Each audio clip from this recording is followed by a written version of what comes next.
सबसे पहले आपसे जानना चाहते हैं कि अपेंडिक्स क्या है? अपेंडिक्स छोटी और बड़ी आंत के जोड़ पर एक ब्लाइंड ट्यूब नुमा स्ट्रक्चर होता है जो मुख्य तौर पर मनुष्य में ही पाया जाता है ना। इसके अलावा कुछ एप्स में और कुछ और जानवरों में ही पाया जाता है, पर मुख्य तौर पर ये मनुष्य में ही पाया जाता है। इसके क्या कारण होते हैं सर? इसकी सिग्निफिकेंस क्या होती है?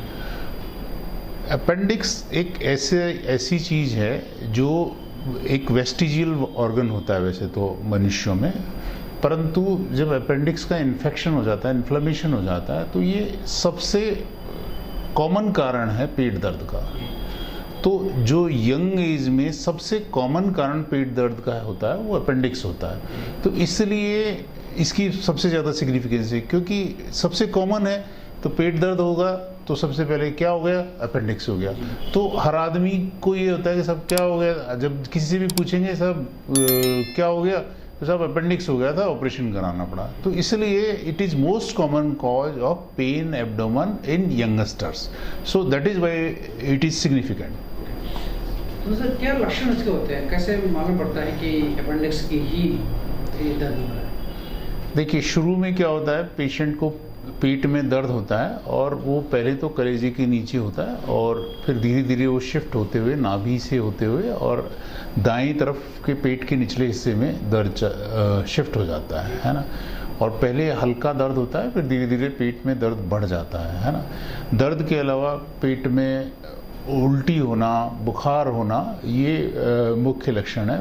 परंतु जब अगर उसमें और प्रॉब्लम बढ़ जाती है, पेशेंट अगर ट्रीटमेंट नहीं लेता है, तो फिर उसमें पेरिटोनाइटिस हो जाता है, मवाद बन जाती है या अपेंडिक्स फट जाती है, तो उस सिचुएशन में और गंभीर प्रॉब्लम्स हो जाती हैं, है ना।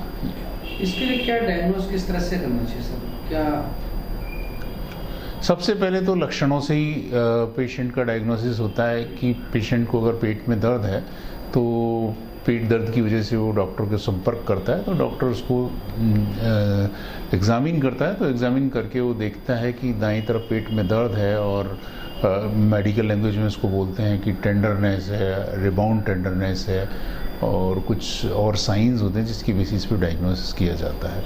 उसके अलावा पेशेंट को बुखार होता है, उल्टी होता है, पेट से वो कुछ खाया नहीं जाता है, डाइजेस्ट नहीं होता है, तो फिर हम लोग उसको पेशेंट को कुछ और जांचों की सलाह देते हैं, जैसे सोनोग्राफी हो गई, खून की जांच हो गई, तो उनसे फिर वो चीज़ कंफर्म होती है ना।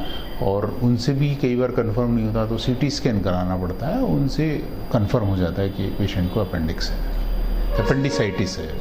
सर जैसे इलाज करने के दौरान या कोई सर्जरी इसके लिए होती है, तो सर्जरी होने के बाद क्या वापस से चांस होते हैं कि अपेंडिक्स वापस होते हैं?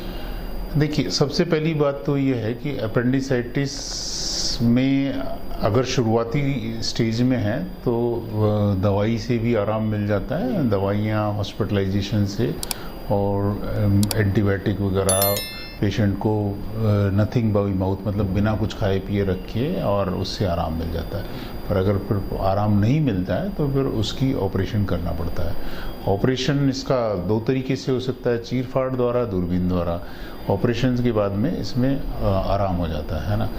कई बार क्या होता है कि अपेंडिक्स अगर रोगी ने उसको लापरवाही बरती तो अपेंडिक्स में मवाद बन जाती है या अपेंडिक्स फट जाता है, तो वो पूरी बीमारी जो पूरे पेट में फैल जाती है, उसको अपेंडिकुलर पेरिटोनाइटिस बोलते हैं। तो वो एक गंभीर स्थिति हो जाती है और कई बार जान को भी खतरा उसकी वजह से हो जाता है।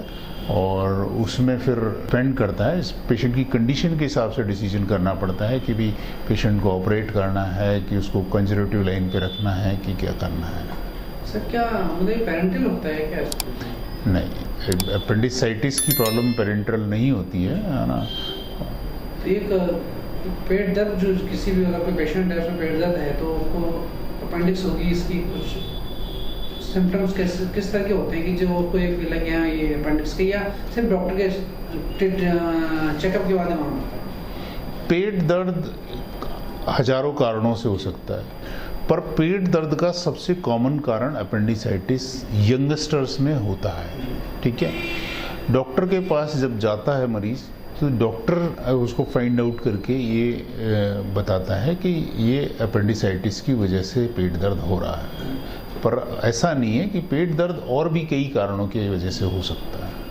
सर दूसरी चीज़ हमने जाना चाहती कि इसमें कोई एज लिमिट होती है कि इस एज ग्रुप में ज़्यादा लोग होगा या इस समय के बाद? जैसा मैं बार बार बोल रहा हूँ कि यंगस्टर्स में ज़्यादा होता है, परंतु उसके अलावा ये बच्चों में भी हो सकता है, ओल्ड एज में भी हो सकता है, प्रेग्नेंट लेडीज में भी हो सकता है। उन सिचुएशन में ये ज़्यादा तकलीफ देह होता है, क्योंकि एक तो एक्सट्रीम्स ऑफ एजेस में वैसे ही बॉडी कॉम्प्रोमाइज़ होती है, दूसरा जैसे प्रेगनेंसी है तो प्रेगनेंसी के साथ में अगर अपेंडिसाइटिस है तो pregnancy itself is a another physiological process, तो फिर उसमें एक बीमारी और साथ में हो जाए तो थोड़ा सा तकलीफ दे हो जाता है गर्भवती महिला के लिए।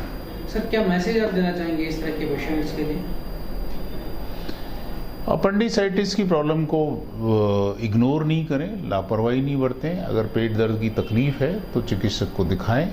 चिकित्सक आपको देखकर अपना परीक्षण करके जांच करके आपको उसका नतीजा निकाल के देता है। अपेंडिक्स अगर है, अपेंडिसाइटिस की अगर तकलीफ है तो उसका अगर चिकित्सक कहता है कि ऑपरेशन करना पड़ेगा तो ऑपरेशन करवाए, क्योंकि कई बार अगर आप जो उसका ट्रीटमेंट नहीं करते हैं तो उसकी कॉम्प्लिकेशंस की वजह से घातक स्थिति में पहुंच सकते हैं। अपेंडिक्स फट सकती है, पेट में सारा इन्फेक्शन फैल सकता है, तो उससे आपकी जान का रिस्क भी हो जाता है। Thank you sir very much.